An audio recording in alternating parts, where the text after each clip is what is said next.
की कक्षा में आप सभी का हार्दिक स्वागत। आज हम कुंवर नारायण रचित द्वारा कविता बात सीधी थी पर चर्चा करेंगे, उसके विषय में पढ़ेंगे। तो कविता इस प्रकार है। बात सीधी थी पर एक बार भाषा के चक्कर में जरा टेढ़ी फंस गई। उसे पाने की कोशिश में भाषा को उलटा पलटा, तोड़ा मरोड़ा, घुमाया फिराया कि बात या तो बने या फिर भाषा से बाहर आए, लेकिन इससे भाषा के साथ साथ बात और भी पेचीदा होती चली गई। इस कविता में कवि ने काव्य रचना के लिए जो माध्यम है वो माध्यम है भाषा। कविता में भाव की प्रधानता होती है, अतः इस कविता में कवि ने इस बात पर जोर दिया है,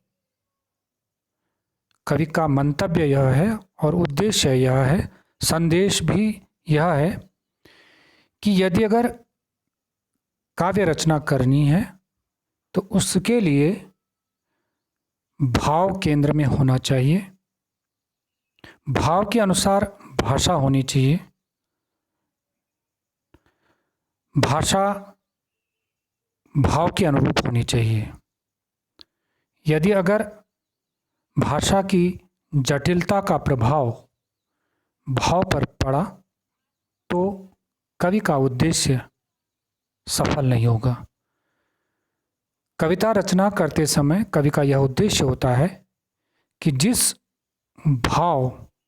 भाव उसके मन में प्रकट हुए, जिसके परिणाम स्वरूप ये कविता बनी, जब पाठक वर्ग उस कविता को पढ़े तो उसे भी उसी प्रकार की भावानुभूति हो जिस भावानुभूति के वशीभूत होकर कवि ने ये रचना रची। बात सीधी थी पर एक बार भाषा के चक्कर में जरा टेढ़ी फंस गई। कवि कहता है कि मेरे मन में एक सीधी सरल सी बात थी, एक सीधा सा भाव था जिसे मैं कहना चाहता था, जिसे मैं कविता के माध्यम से प्रकट करना चाहता था। भाषा के चक्कर में जरा टेढ़ी फंस गई, लेकिन वो बात कवि ने सोचा कि इसके लिए कोई बढ़िया सी भाषा का मैं क्या करूं, प्रयोग करूं। और जैसे ही कवि ने अपने भाषाई प्रभाव को जमाने की चेष्टा की, कोशिश की, जो बात का सीधापन था, जो भाव की जो सरलता थी वो खो गई और भाषा कविता जो है वो भाषा के चक्कर में जरा टेढ़ी फंस गई। टेढ़ी फंसने का मतलब कि भाषा की जटिलता के कारण वो भाव प्रकट नहीं हो पाया। उसे पाने की कोशिश में, उसे का मतलब जो कविता का मूल भाव था।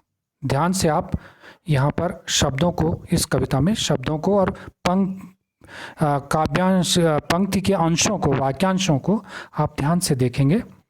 उसे पाने की, उसे का मतलब जो कविता का जो मूल भाव था, क्योंकि वो भाषा की जटिलता में थोड़ा टेढ़ी क्या हो गई थी, फंस गई थी। आपने देखा है कि जो चीज़ थोड़ा सा टेढ़ी फंस जाती है तो उसको बाहर निकालना थोड़ा कठिन हो जाता है। वो भाव भी, सीधा सरल सा जो भाव था, वो भी भाषा के प्रभाव में, भाषा की जटिलता में वो सरल सी बात भी मुश्किल हो गई और वो शब्द जो भाव प्रकट करना चाहते थे वो नहीं कर पाए। उसे पाने की कोशिश में तब कवि ने उसे, अर्थात कविता के मूल भाव को व्यक्त करने के लिए, प्रकट करने के लिए भाषा को उल्टा पलटा। उल्टा पलटा यानी भाषा के जो शब्द थे, शब्दों को, वाक्यांशों को, वाक्यों को आदि को उसने बदलना शुरू किया, उनके क्रम में परिवर्तन करना शुरू किया। तोड़ा मरोड़ा, और जब बात नहीं बनी तो उसने शब्दों को क्या करने लगा, काटे, तोड़ा मरोड़ा का मतलब उनको काटा छांटा। घुमाया फिराया, शब्दों के क्रम में क्या किया, परिवर्तन किया, कभी इधर घुमाया कभी उधर घुमाया, कि बात या तो बने। बात बनना ये एक मुहावरा है। बात बने का मतलब कि जो मूल भाव है वो क्या हो, प्रकट हो सके, या फिर भाषा से बाहर आ जाए, या फिर ये जो भाषा के जटिलता में वो भाव क्या हो गया है, फंस गया है, उस जटिलता से क्या हो जाए, बाहर आ जाए। लेकिन इससे भाषा के साथ साथ बात और भी पेचीदा होती चली गई। पेचीदा का मतलब कठिन, जटिल, मुश्किल। कवि का उद्देश्य था कि ये जो भाषा का जो कविता का जो भाव है वो भाषा के प्रभाव से क्या हो जाए, बाहर निकल आए, और जो कवि के मन की बात है वो बड़ी सहजता से, सरलता से क्या हो सके, प्रकट हो सके। और कविता को जो ये भाषा का उलटफेर है, ये उस उलटफेर के जंजाल से उसे क्या हो, मुक्ति मिले। लेकिन दोनों बातें नहीं हो सकी। इधर कोशिश करने पर भी भाषा उसे और अधिक क्या होती गई, जटिल होती गई, और मूल बात की जो सरलता थी वो क्या हो गई, खोती गई। और इस प्रकार पल प्रतिपल हर क्षण जटिलता क्या होती गई, बढ़ती गई। सारी मुश्किल को धैर्य से समझे बिना, ये जो सारी मुश्किल थी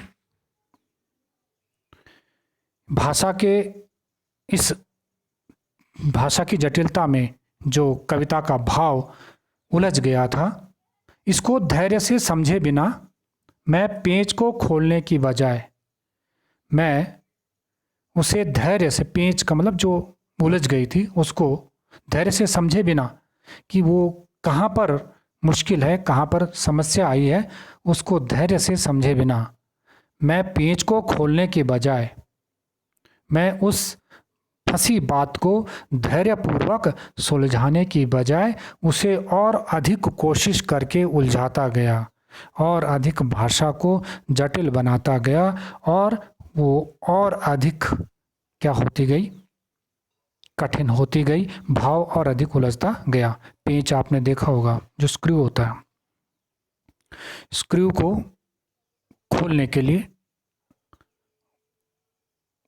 धैर्यपूर्वक उसे घुमाना पड़ता है। मैं पेंच को खोलने की बजाय, अर्थात उसको निकालने की बजाय, भाव को निकालने की बजाय, जो पेंच था, जो भाषा उलझ गई थी उसको सुलझाने की बजाय उसे बेतरह कसता चला जा रहा था। बेतरह का है क्योंकि ऊपर धैर्य से समझा नहीं, इसलिए बेतरह, बेतरह मतलब बुरी तरह उसे क्या करता गया, और कसता गया। जैसे पेच को आप और कसते जाओ और कसते जाओ तो अंत में क्या होता है कि कसते जाने से उसके जो चूड़ी हो जाती है, वो चूड़ी क्या हो जाती है, मर जाती है। जो उसकी रिंग्स होती हैं जिससे उसकी पकड़ बनती है, उसे बेतरह कसता चला जा रहा था, अर्थात और भाषाई प्रयोग उसमें करता जा रहा था। क्योंकि इस कर्तव्य पर, क्योंकि मुझे अपने इस चमत्कार पर, कि भाषा की क्लिष्टता से लोगों पर मेरे पांडित्य का प्रभाव पड़ेगा। ये कर्तव्य, यहाँ पर जो कर्तव्य है, चमत्कार, उस भाषाई चमत्कार पर मुझे साफ सुनाई दे रही थी तमाशबीनों की शाबाशी और वाह वाह। कवि उस भाषा को जटिल, कविता की भाषा को इसलिए जटिल बना रहा था क्योंकि भाषा जितनी जटिल होगी, लोगों पर, श्रोताओं पर कवि के पांडित्य का उतना अधिक प्रभाव पड़ेगा और उसको वाहवाही मिलेगी, उसकी प्रशंसा होगी। कहता कि इस करतब पर, भाषा के इस चमत्कार पर मुझे साफ सुनाई दे रही थी, मुझे स्पष्ट सुनाई दे रही थी तमाशबीनों की, तमाशबीन तमाशा देखने वाले जो दर्शक हैं, उनकी शाबाशी, प्रशंसा, प्रोत्साहन और वाह वाह, वाह वाह वाले शब्द, प्रोत्साहन भरे जो शब्द थे। यहाँ पर ध्यान देना, यहाँ पर कवि ने उन कवियों पर व्यंग्य किया है कि जो कविता को पांडित्य प्रदर्शन का आधार मानते हैं और उन पाठकों को, उन श्रोताओं को, उन दर्शकों को तमाशबीनों की संज्ञा दी है। तमाशबीन जिनका कोई आधार नहीं होता, जो पाठक वर्ग, जो दर्शक केवल भाषा की क्लिष्टता पर कवि की प्रशंसा करते हैं, कवि का प्रोत्साहन करते हैं, उसकी कविता पर वाह वाह करते हैं, उन पर भी कवि ने क्या किया है? व्यंग्य किया है। कवि कहता है कि मुझे वो वाह वाह, वो प्रोत्साहन भरे शब्द सुनाई दे रहे थे, इसलिए मैं भाषा को और क्या करता गया? क्लिष्ट बनाता गया, और जैसे जैसे क्लिष्ट बनाता गया, पेंच को कसता गया। उस पेंच को जहाँ भाव उलझ गया था, भाव उलझने की बजाय और उसमें भाव क्या करता गया? भाव सुलझने की बजाय उसमें और अधिक क्या होता गया? उलझता गया, और शब्द जंजाल में फंस करके भाव रह गया। कवि का यहाँ पर यह भी संदेश है कि जो वास्तव में सहृदय व्यक्ति होते हैं वह कविता के भाव को प्राधान्य देते हैं। कविता जितनी भावमय होगी, वास्तव में रसिक, वास्तव में काव्य प्रेमी, कविता प्रेमी, वास्तव में सहृदय दर्शक या पाठक वही होता है जो कविता के शब्दों पर नहीं बल्कि उसके भाव पर ध्यान देते हैं और तब उसकी प्रशंसा करते हैं, भाव प्रधान कविता की प्रशंसा करते हैं। लेकिन यहाँ पर तो तमाशबीनों की वाहवाही उन्हें सुनाई दे रही थी। उस प्रशंसा को पाने के लिए कवि और भाषा को क्लिष्ट बनाता गया और अधिक दुरूह बनाता गया, कठिन बनाता गया। आखिरकार वही हुआ जिसका मुझे डर था। जोर जबरदस्ती से बात की चूड़ी मर गई और वह भाषा में बेकार घूमने लगी। हार कर मैंने उसे कील की तरह उसी जगह ठोक दिया। आखिरकार वही हुआ, अंत में वही हुआ जिसका डर था। जोर जबरदस्ती से, जबरदस्ती दबाव डाल करके, बलपूर्वक, जोर जबरदस्ती बलपूर्वक जब मैं उस पेज को कसता गया तो बात की क्या होगी? चूड़ी मर गई। अगर मैंने कहा, पहले भी कहा है कि अगर हम पेज को कसते जाते हैं तो अंत में उसकी जो चूड़ियाँ होती हैं, उसमें जो रिंग्स होती हैं, क्योंकि रिंग्स से उसकी ग्रिप बनती है, उसकी पकड़ बनती है, उसकी मजबूती बनती है।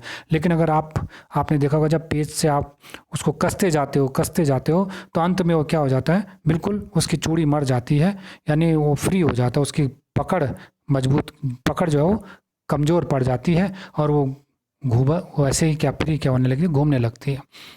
बात की चूड़ी मरना, बात की चूड़ी का मतलब जो पेज कसने के लिए जो बनाई गई चूड़ी है वो नष्ट हो जाते हैं। यहाँ पर बात की चूड़ी मरने का मतलब क्या हुआ? जो बात यानी भाव, कविता का जो भाव था उसका प्रभाव क्या हो गया? समाप्त हो गया।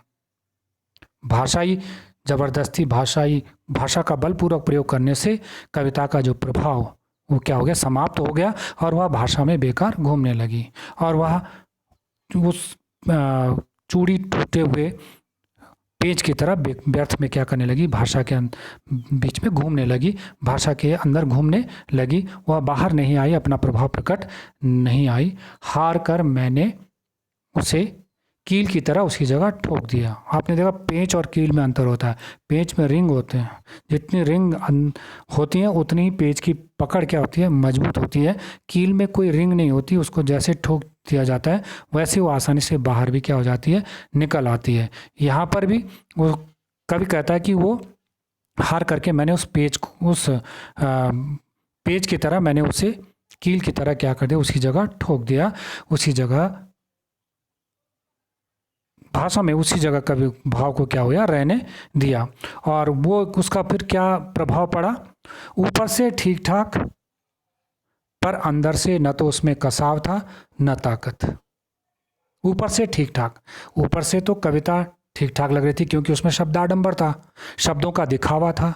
ऊपर से तो लग रहा था कि वाह कविता, क्योंकि आज शब्दों का प्रयोग किया गया, अच्छे शब्दों का, क्लिष्ट शब्दों का प्रयोग किया गया है। ऊपर से तो देखने में कविता सुंदर लगती थी, शब्दों के दृष्टिकोण से कविता सुंदर लग रही थी, पर अंदर से लेकिन उसके भाव में, क्योंकि कसाव, कसाव का मतलब जो पकड़ थी, कसावट, जो पकड़ थी। कविता पाठकों को तभी खींचती है वो जब वो भाव प्रधान हो। भाव प्रवण कविता ही पाठक वर्ग को रुचती है। इसलिए पाठक वर्ग को बांधे रखने के लिए कविता में भाव होना चाहिए। वही कविता का कसाव है, वही पाठक वर्ग को पकड़े रहती है। लेकिन जैसे पेच ऊपर से तो ठीक ठाक लगता है, लेकिन जिस पेच की चूड़ी मर गई हो तो उसमें अंदर से किसी प्रकार का कसाव, किसी प्रकार की पकड़ या ग्रिप नहीं रहती है। वैसे ही जब कवि ने क्लिष्ट शब्दों का, अपने भाषाई आडंबर का प्रयोग कविता रचने में किया तो ऊपर से वो कविता तो बहुत ठीक ठाक लग रही थी, अच्छी लग रही थी क्योंकि क्लिष्ट शब्दों का प्रयोग किया गया था। लेकिन अंदर से, लेकिन जो कविता का जो भाव था, न तो उसमें कसाव था, न तो उसमें किसी प्रकार की कोई कसावट थी, कोई पकड़ थी, और न ताकत और न ही कोई मजबूती। वह पाठक वर्ग को बांधे रहने में सक्षम नहीं थी। बात ने जो एक शरारती बच्चे की तरह मुझसे खेल रही थी। बात यानी भाव, जो एक शरारती बच्चे की तरह मुझसे खेल रही थी। एक शरारती बच्चा जो पकड़ में नहीं आता है, यहाँ पर शरारती बच्चे के साथ उसकी तुलना की गई है। मुझसे खेल रही थी, खेलने का मतलब जो अपने मन मुताबिक मुझे क्या कर रही थी, घुमा रही थी, उसके पकड़ में नहीं आ रही थी। भाषा जो थी वो भावहीन बन करके, भावहीन भाषा में वो खेल बन करके रह गई थी। वो केवल जैसे बच्चा उछलता कूदता है, वो भाषा की उछल कूद शेष रह गई थी। उसका जो मूल कथ्य था वह क्या हो गया था, नष्ट हो गया था।